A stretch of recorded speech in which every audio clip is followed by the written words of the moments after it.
What's up, my friends? It's that wonderfully spooky time of the year, and you know what that means. Figuring out how to have fall fun during a pandemic. As you probably know, one of my favorite fall traditions is going to howl-o-scream at Busch Gardens, Williamsburg.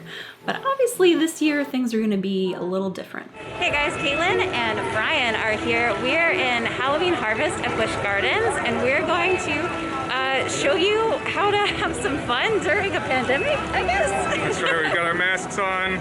We're living within the restrictions, but we're still gonna see if we can go and seize the night. There's a giant skull back here. Yes. I'll make sure you get a nice look at that. Very creepy.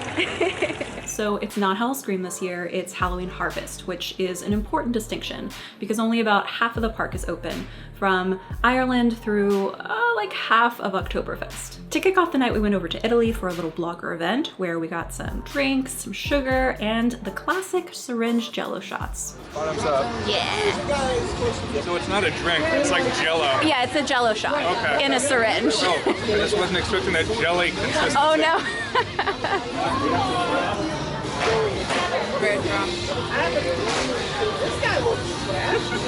A nice bloody sangria. Oh yeah. We also got to check out some spooky wildlife, and I got to flex my TikTok owl knowledge. She was raised in human care her whole life, so she never really broke that habit. That's her going, Mom! Exactly. She is actually 9 years old. Oh, okay. So in the wild, they live anywhere between 1 to 5 years old. In human care, it's somewhere between 10 to 20 years. What's her name? Anara. Anara. She's a Eurasian eagle owl. She's a year and a half, so everything is very interesting to her. Oh, I bet. I feel like I saw a video recently where like their legs are actually very long and skinny. Very long. Yeah. Everybody has been asking that lately. It was on TikTok.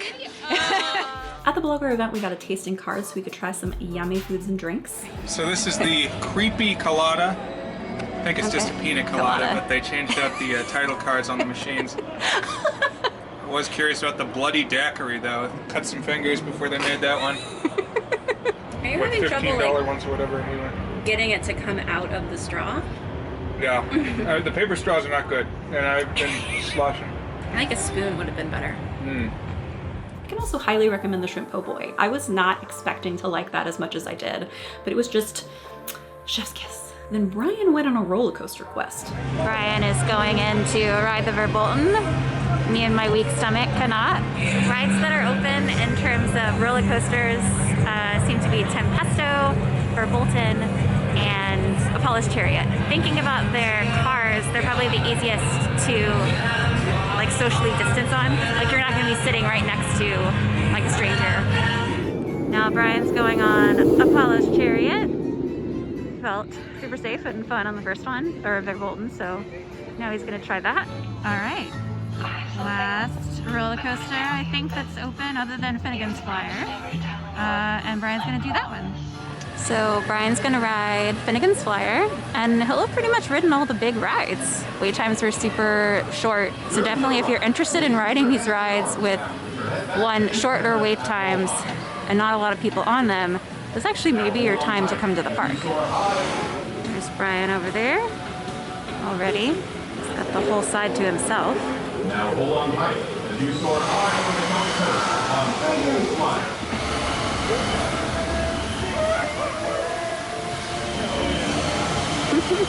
I love this ride so much. I wish I could ride it.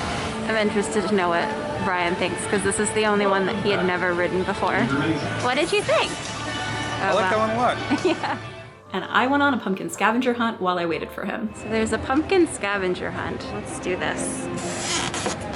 I don't really like having to touch this though. While I'm waiting for Brian to ride Verbolten, I saw that number 5 is I'm glad I escaped the Black Forest. I thought I would go insane. All I kept hearing was Auf Wiedersehen. And I found the pumpkin. It's right here. He's wearing lederhosen, I guess. It's very cute. So yay, we found one. So let's see. Hey there, friend, looking for me. We'll have to escape to find where I may be.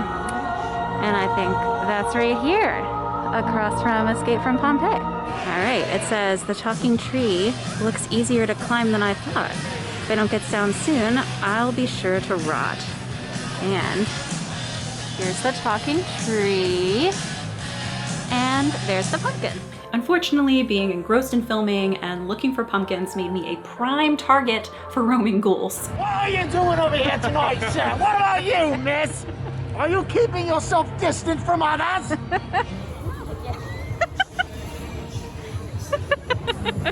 Every time I try to film something, someone tries to come and scare me. So far I've been gotten 3 times. Keep looking at my phone and they get me. They get me. I'm just a big target. Finally, now that we have the fun stuff out of the way, let's talk about probably the most important part, which is how do you feel safe going to a theme park during a pandemic? Obviously, this is all about mitigating risks for yourself and other people. I really haven't done anything other than grocery shop during the pandemic, so this was a really big step for me. So what kind of COVID precautions did Busch Gardens have? There are timed reservations to limit capacity, masks are required, and unlike grocery stores in my backwoods hometown, people are actually wearing them. Everyone parks in England and walks in, so there's no trolley traffic. There are lots of markings for 6 feet spacing, for lines and directions. There is hand sanitizer literally everywhere. You get a temperature check before entering the property. And as far as rides, they spray down the cars and then send them through empty to help dry them off. Also, Brian made a really good point about the ride lines, but I'll let him tell it to you. And they space out the queues, not just front to back, but side to side, which some of the parks aren't doing. I went to Six Flags and like, sure the person is 6 feet ahead of you, but the line coils around and then they're right next to you. Yes. Across the barrier with no divider. Not like that here. They did think about it and they are spaced horizontally too. Whew, that is a lot. But there's also a fair amount of responsibility on you, us, as theme park goers. Is it something you feel safe doing? Can we as guests be as respectful and mindful of other people and their bubbles of space as possible? Can we be responsible after we've left the park and refrain from physically engaging with people who might be at a higher risk for COVID? Like, just because you want to go to the park doesn't mean that you should bring all those potential germs to someone who doesn't. Basically, it's a time like this that's asking us as a collective to think about other people, protect other people. So with that, I'll say that I had a really good time at the park with my friend Brian. Check him out on YouTube as Trivia Lord. I'll link him down in the description and over in the cards for you. Closing time. We don't have to go home, but we can't stay here. It is a wild world that we are currently living in, but I think Busch Gardens is doing a good job of trying to find that balance between safety and being open so that, you know, we still have Busch Gardens when this is eventually hopefully over. Anyway guys, if you enjoyed this video, then remember to subscribe and turn on the notification bell so you know the moment there's a new video. And you can always find me over on Instagram for all the rest of your Caitlin creative content. And I'll see you guys next Thursday. Bye!